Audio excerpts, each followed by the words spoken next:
예, 오늘 발제를 맡은 이동우 변호사입니다. 말씀 주신 것처럼 이하경 위원장님도 말씀하셨고 김남은 변호사님도 말씀하신 것처럼 오늘 이제 공정거래위원회가 과거에 좀 소극적인 행정이나 문제점을 극복하고 새롭게 나아가려고 하고 있는 시점에 법 집행 체계는 어떻게 바꾸는 게 좋겠냐 이런 주제로 말씀을 드릴 건데요.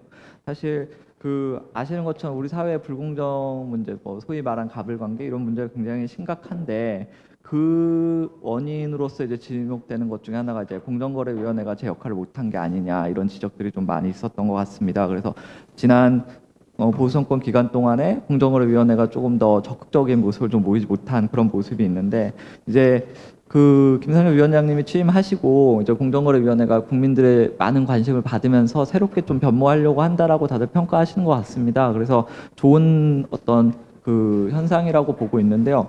근데 실질적으로 내용적으로 들여다봤을 때 위원장님의 의지와 조금은 다르게 공정위 내부적으로는 과거의 잘못된 관행을 과감하게 탈피하려는 노력이나 시도가 부족하지 않냐라는 지적들이 현장에서는 계속 나오고 있는 것 같습니다. 가장 대표적으로 지금 근래 문제가 되고 있는 가습기 살균제 피해 같은 경우에서도 심의 절차 종료라는 제도를 통해서 문제가 있었다라는 게 계속 지적이 되고 있는데 이 심사 절차 종료, 심의 절차 종료 이 제도는 제가 뭐 다른 기회 있을 때마다 여러 차례 말씀드린 거지만 판사가 재판을 하다가 잘 모르겠다고 나가거나 의사가 수술하다가 중간에 뭐 이거 어떡하지 하고 나가는 거랑 똑같은 굉장히 무책임한 행정인데 이것이 위원장님이 새롭게 오셨음에도 불구하고 전혀 개선되지 않고 있다라는 점이죠. 그래서 가습기 살균제 피해로 대표되는 것은 이 심의 절차 종료, 심사 절차 종료의 폐해가 단적으로 드러난 예이긴 하지만 이런 과거에 잘못된 것들이 여전히 고쳐지지 않고 있는 시점에서 위원장님의 의지와 별도로 정말로 우리 공정위가 바뀔 수 있겠냐라는 우려가 계속 높아지고 있는 것 같습니다. 그리고 실무 현장에서의 목소리도 계속 그렇고요. 그래서 오늘 이 자리는 과연 공정위가 그러한 의지를 갖고 할 때 무엇을 으로 해야 그 의지를 확인할 수 있겠냐 이런 자리의 성격도 겸할 수 있다고 보여집니다. 그래서 어떻게 하면 우리나라 공정위가 더 나아지고 결과적으로 우리나라 공정거래 관련 법 시스템 체계가 더 나아질 수 있겠냐. 그래서 결과적으로 국민들에게 더 나은 사회를 제공할 수 있겠냐라는 문제라고 보여지고요. 지금 자료집 4페이지에 보시면 지금 현재 공정위 시스템에 대해서 많은 의견들이 있으십니다.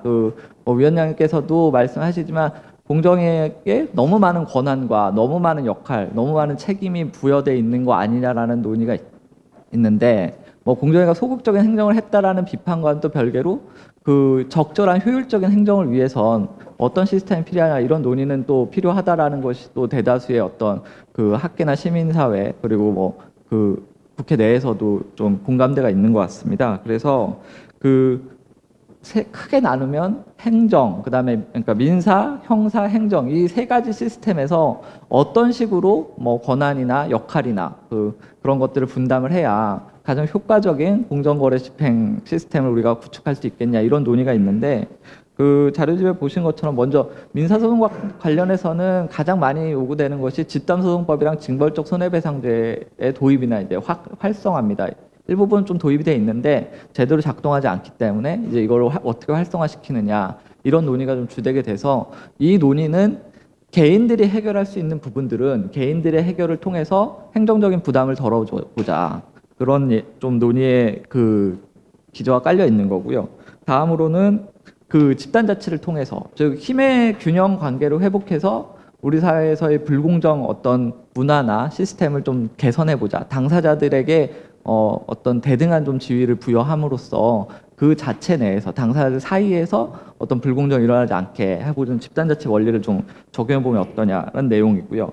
마지막으로는 행정적인 시스템 면에서 공정거래위원회가 갖고 있는 어떤 권한을 어떻게 분산하고 또 공유하면서 효과적인 행정을 하겠냐라는 걸로 좀 나눠볼 수 있을 것 같습니다. 그래서 이하에서는 먼저 행정 시스템을 어떻게 개편하겠냐는 걸 먼저 좀 보고요. 집단자치 원리를 살핀 다음에 민사적인 방안 그리고 마지막으로 지금 현재 공정위 시스템의 절차를 어떻게 바꾸는 것이냐 이 네 가지 정도의 항목으로 간략하게 살펴보겠습니다. 그러니까 먼저 행정의 다변화를 통한 거래 질서 회복입니다. 지금 뭐 미스터 피자로 대표되는 좀 잘못된 고발권 행사나 공정위에 신고하면 뭐 1년은 쉽게 간다 뭐 이런 어떤 현장의 목소리 같은 것들 볼 때 공정거래위원회의 어떤 인력이나 역량을 아무리 강화시켜도 사실 쉽게 해결하기가 어려운 문제입니다. 좀 고질적인 어떤 인력의 문제가 있기도 하고 시스템적 문제가 있기 때문에 이거를 우리나라의 공정거래위원회 자체를 강화한다기보다는 관련 기관에게 권한을 분산하는 것이 낫지 않냐라는 논의들이 많이 진행이 되고 있습니다. 그래서 그 대표적인 좀 예로 미국이 들 수 있겠는데요. 미국은 이제 반독점국이라는 법무부의 그 기관이 셔먼법이라고 하는 이제 관련 법을 집행을 하면서 그 주로 이제 소송을 통해 형사 기소나 민사 소송을 통해서 관련 법을 집행을 하고요. 우리나라 공정거래위원회랑 보통 대비돼서 되는 연방거래위원회 FTC 같은 경우에 이제 또 행정기관으로서 약간의 준사법기관의 성격을 갖고 있어서 이제 법원을 통하지 않고 행정적인 어떤 그 처분이나 이런 걸로 이제 불공정 거래를 좀 그 제재를 하고 뭐 관련된 정책을 위반을 하고 이런 것들을 하고 있는 좀 분산된 체계고 또 주마다 공정거래위원회가 있고 그렇게 해서 많이 좀 역할이나 기능들이 좀 분담이 돼 있습니다. 그래서 우리나라도 뭐 꼭 미국을 그대로 따라가자는 것이 아니라 지금 공정위에게 너무 집중되어 있는 이 권한을 어떻게 분산해서 효율화를 꾀할 것이냐 이런 논의가 될 때 대표적으로 공정거래위원회가 집중할 분야와 그다음에 타 기관에게 좀 권한을 나눌 분야를 나누는 것이 어떻겠냐 그것이 효율적인 것 같다. 그래서 뭘 집중해야 되냐라고 보면 이제 콘체는 뭐 그 트러스트나 담합보다 더 높은 경우에 이제 강도 높은 어떤 기업의 결합 구조 형태를 말하는 건데요. 그러니까 이렇게 그 대기업과 같은 이제 경제력의 집중과 관련된 사건은 적극적으로 좀 중앙정부가 해왔기 때문에 이 부분은 계속해서 공정거래위원회가 하는 것이 어떠냐. 또 그런 재벌의 경제력 집중을 막기 위한 기업 결합 심사나 그 지금 많이 문제가 되고 있는 그 뭐 4대 기업이나 뭐 10대 기업의 일감 몰아주기 같은 이런 부분들은 여전히 이제 공정위가 하되 이제 뭐 검찰과 협력하고 그래서 계속 맡아야 되지 않냐. 그런데 그 외에 가맹점이나 대리점, 뭐 하도급 분야라는 소위 말하는 약간 일반 불공정 행위라고 평가될 수 있는 이런 부분에 대해서는 분리 행정이 필요하다라고 본다. 뭐 예를 들어서 지금 가맹점 수는 전국에 20명이 넘고 종사자가 60만 명이 넘는다는데 이 통계도 사실 조금 지났습니다. 그래서 약간 더 많다는 걸로 나오고 있는데 지금 공정거래위원회 담당 인력은 뭐 한 10명 남짓 하나의 그 가맹거래과 뭐 이렇게 하기 때문에 실질적으로 뭐 다 제대로 된 어떤 행정을 할 수 없는 시스템이거든요. 이거는 우리 사회가 그렇게 변화해 왔기 때문에 그런 것이고요.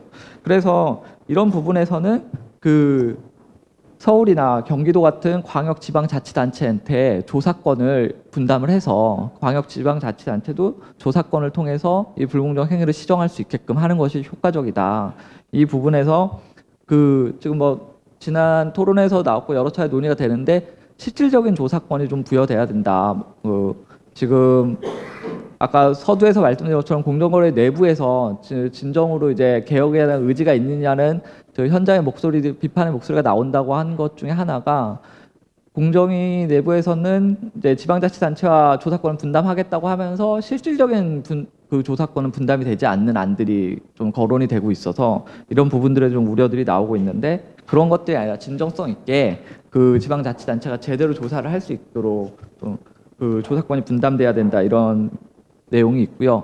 다음으로 이제 가장 대표적으로 이미 많이 알고 계시는 것처럼 전속 고발제입니다. 그 검찰이 제대로 된 기소를 하지 못하게끔 하고 있는 대표적인 우리나라의 제도라고 볼 수 있는데 공정거래위원회가 이제 전문성을 이유로 그간의 전속 고발권 폐지를 좀 반대해 왔는데 그간의 그 전속 고발권 폐지로 인해서 불공정 거래가 제대로 잘 시정이 되거나 뭐 시장이 안정화됐냐 그러지 못했다는 평가가 지배적이기 때문에 이 폐지 문제가 계속해서 논의가 되고 있는 거기 때문에 이 부분은 폐지를 하고 그 검찰 내부에 공정거래 전담부 이미 뭐 중앙지검에 설치한다라는 발표를 한 바 있고요. 검찰도 그래서 협력적으로 행정을 해 나가서 하는 것이 좋겠다 이런 말씀을 좀 드리고 싶고 다음으로 집단 자치를 통한 거래질서 확립입니다. 아까 말씀드린 것처럼 지금 가맹 부분에서는 어느 정도 좀 이게 도입돼 있는데 대리점이나 뭐 하도급 유통에서는 그 중소기업이나 중소상공인들이 집단적인 어떤 그 대화나 교섭을 할 수 있는 어떤 시스템이 마련되지 않아서 예를 들어서 중소기업들이 뭐 모여서 우리의 거래 조건을 좀 강화하자라고 하면 지금은 담합행위로 처벌될 가능성이 높습니다. 법에나 공정거래위원회 과거 행정을 토대로 좀 예측을 해본다면. 그래서 법적으로 이런 시스템을 좀 체계화해줄 필요가 있다. 그래서 집단자치를 통해서 아까 서두에 말씀드린 것처럼 좀 대등한 어떤 지위를 회복해서 행정이나 어떤 그 사법기관이 개입하지 않아도 자체적으로 좀 원활하게 협력이 될 수 있도록 상생협력, 상생교섭 이런 형태로 되는 것이 좋겠다라는 말씀이고요. 다음으로는 민사법적 접근입니다. 지금 많이들 아시겠지만 집단소송법이나 징벌적 손해배상제가 이제 도입돼야 된다는 논의가 많은데 실제로 보면 우리나라에 일부 다 도입이 돼 있습니다. 근데 이제 집단소송제 같은 경우에는 증권거래 관련해서 도입이 돼 있는데 제대로 좀 작동을 안 하고 단체 소송은 소비자기본법에 도입이 돼 있는데 여전히 좀 미흡한 면이 있고요. 징벌적 손해배상제는 뭐 하도급법이나 뭐 같은 그 제조모 책임법 등의 그 법률에 이미 도입이 돼 있는데 그 지금 저희가 파악하는 바로는 그 조항으로 실제 승소해서 뭐 몇 배 이상 손해배상을 받은 사례는 없는 걸로 좀 파악이 됩니다. 몇 년간 좀 추적해봐도 계속 그런데 이렇게 좀 작동을 하지 않는 게 더 큰 문제입니다. 그래서 그 도입의 범위를 넓히는 것도 중요한데 작동을 왜 하지 않느냐 이걸 보는 게 중요한데 지금 집단소송 같은 경우에는 그 너무 요건이 엄격합니다. 뭐 예를 들어서 지금 증권거래이기 때문에 그렇긴 합니다만 50명 이상이 소송을 제기해야 되고 그 상장 기업의 경우에는 1만 분의 1 그래 그 주식을 가지고 있어야 되는데 이게 상장 뭐 삼성전자 같이 대기업의 경우에 1만 분의 1을 가진 주주를 모은다는 것도 생각만큼 쉬운 일이 아닙니다. 이게 그래서 그 차제에 논의되는 집단소송법에서는 그 소송의 허용 요건을 좀 완화해서 활성화될 수 있게 하는 게 꼭 필요하고요. 다음으로 징벌적 손해배상제는 지금 아까 말씀드린 대로 하도급법에서 좀 도입이 돼 있는데 잘 안 되는 이유가 그 현장에서 실무적으로 보면 한 세 가지인 것 같습니다. 먼저는 이제 인지세를 대표되는 이제 소송 비용인데 이게 한 번도 이 소송으로 이겨본 사례가 없기 때문에 우리나라는 이제 패소자 부담이라고 해서 내가 소송을 걸었는데 지게 되면 그 관련 소송 비용을 진 쪽이 부담을 해야 됩니다. 근데 예를 들어서 내가 1억을 청구하면 1억에 대한 소송 비용을 부담하면 되는데 이게 징벌적 손해배상제 해달라고 3억을 청구하면 3억에 대한 소송 비용을 부담해야 됩니다. 그런데 작동을 안 하니까 아무도 3억을 청구할 이유가 없는 거죠. 이거를 해봤자 어차피 이겨봤자 1억인데. 그래서 그렇기 때문에 뭐 닭과 달걀의 어떤 그런 순환처럼 이게 그런 문제를 계속 야기할 수밖에 없고 그 다음에 그 피해자들 입장에서도 내가 그렇게까지 뭐 작동도 안 하는 걸 돈을 더 내면서 그런 리스크를 내가 왜 떠안아야 되냐 이런 생각이 있고요. 두 번째로는 그 세배의 범위입니다. 이제 하도급법이나 제조물 책임법에 도입이 돼 있는데 주로 그래도 좀 소송에 제기되는 건 하도급법이 좀 더 많은데 이게 불공정 거래 관계라는 것이 문제 제기를 하는 순간 사실상 우리나라 현실에서는 그 업역에서의 어떤 역할이나 뭐 영업이 사실상 불가능하다는 게 현실적인 내용인데 3배 정도의 손해배상으로 과연 그런 불이익을 감수할 수 있겠냐 이 논의는 계속해서 많이 나왔고요. 그래서 뭐 10배 이상으로 높여야 된다 이런 논의들이 많은데 뭐 그 범위에 대해서는 저희가 다시 논의를 해봐야겠지만 적어도 이 문제 제기를 공개적으로 했을 때 그 기업이나 피해자 개인이 받는 불이익을 감안할 때 이 배상 범위가 10배 이상은 돼야 된다. 그래야 작동할 수 있다. 이 시스템이. 라는 말씀을 드리고 싶고 마지막으로는 좀 사안의 특성에 대한 고려입니다. 이 불공정거래 관련해서 징벌적 손해배상제가 작동하는 건 대체적으로 좀 공정거래 분야의 논의가 초점에 맞춰져 있는데 이 불공정거래 사건은 우리가 일반적으로 아는 사건에 비하면 뇌물죄랑 굉장히 유사합니다. 다시 말해서 증거가 거의 안 남는 거죠. 소위 말하는 갑질을 할 때 누가 증거를 남기고 갑질을 하겠습니까? 그래서 근데 지금 이것이 우리나라 민사적으로는 민사 시스템으로 작동을 하기 때문에 우리나라 민사재판은 엄격하게 동등한 당사자를 상정해서 구성된 시스템이기 때문에 증거도 모두 다 알고 있고 너네들의 힘의 균형도 동등하다라는 그런 기본 원리에 따라서 법원이 재판을 하거든요. 그래서 증거도 서면으로 엄격한 서면을 좀 중심으로 요구하는데 이렇게 하다 보니까 실질적으로 이 사안에서 징벌적 손해배상제를 뭐 요구를 해도 판사들 입장에서도 이걸 쉽게 받아들이기가 어려운 면이 있습니다. 근데 이게 뭐 개개 판사의 문제가 아니라 우리나라 민사법 체계의 시스템의 문제이기 때문에 이런 부분을 해결할 수 있는 거는 영미식의 어떤 디스커버리 제도, 즉 증거가 상대방한테 있을 때 그거를 공개하는 제도나 국민들이 좀 직접 재판에 참여해서 그 상식에 맞는 판결을 내놓는 이런 것도 고민을 해볼 수가 있습니다. 특히 국민참여재판 같은 경우에 대법원장 그께서 이번에 취임한 대법원장께서도 그 후보자 청문회 시절에 민사에도 국민참여재판을 도입할 필요가 있다라고 언급하신 것처럼 이제는 이 민사에서도 국민들의 상식에 좀 부합하는 결론을 막기 위해서 좀 제도를 적극적으로 검토할 필요가 있다, 이런 말씀을 드리고 싶고, 마지막으로 이제 절차상의 문제입니다. 절차 문제 많이 나왔기 때문에 간략히 말씀드리면, 먼저 첫 번째로 아까 말씀드린 것처럼 그 심의 절차 종료, 심사 절차 종료, 이 폐해는 정말 이루 말할 수 없이 심각한데, 공정거래위원회를 믿고서 조사 신고를 했는데 한 6개월, 1년 조사를 하다가 당사자들 주장이 너무 대립되고 뭐 우리는 뭐 약한 조사권밖에 없어서 잘 모르겠습니다. 그냥 다음에 어떤 새로운 증거가 나오면 다시 좀 더 열심히 해볼게요. 이런 결과거든요. 어떤 정부기구나 행정 시스템에서도 이런 식의 무책임한 행정이 가능한 시스템은 없습니다. 근데 이것이 아직도 시정이 안 되고 있어요. 정부가 바뀌고 그 새로운 위원장이 취임하셨는데 이 부분에 대해서 이건 반드시 해결이 돼야 된다. 그러니까 뭐 어떤 가치관 이런 걸 떠나서 행정처의 입장에서 책임감 있는 행정이라는 입장에서 볼 때 납득하기 어려운 시스템이 계속해서 존재하고 있는 거고요. 그리고 무혐의, 신고를 했는데 무혐의가 나올 수 있죠. 근데 그럼 그 무혐의가 나왔을 때 그 검찰이 신고했는데 검찰이 기소 안 할 때도 그에 대한 문제점을 지적을 해서 법원에 그 고등검찰청에 항고하고 법원에 재정 신청을 하는데, 공정거래위원회는 무혐의라면 사실상 시스템이 없습니다. 이의 제기를 할 수가 없어요. 뭐 헌법소원이 있긴 하지만 헌법소원은 뭐 1년, 2년 가는 게 훨씬 더 많기 때문에 적정한 구제 절차를 보기 어렵기 때문에 그 부분을 저희가 좀 할 필요가 있고, 다음으로 사행금지 청구 같은 것도 지금 논의가 되는데 좀 필요하고, 그다음에 배상명령제, 지금 문제가 많지만 그 공정거래위원회가 실컷 조사를 하고 나서도 우리나라 시스템에서는 다시 당사자가 민사소송을 제기해야 돼요.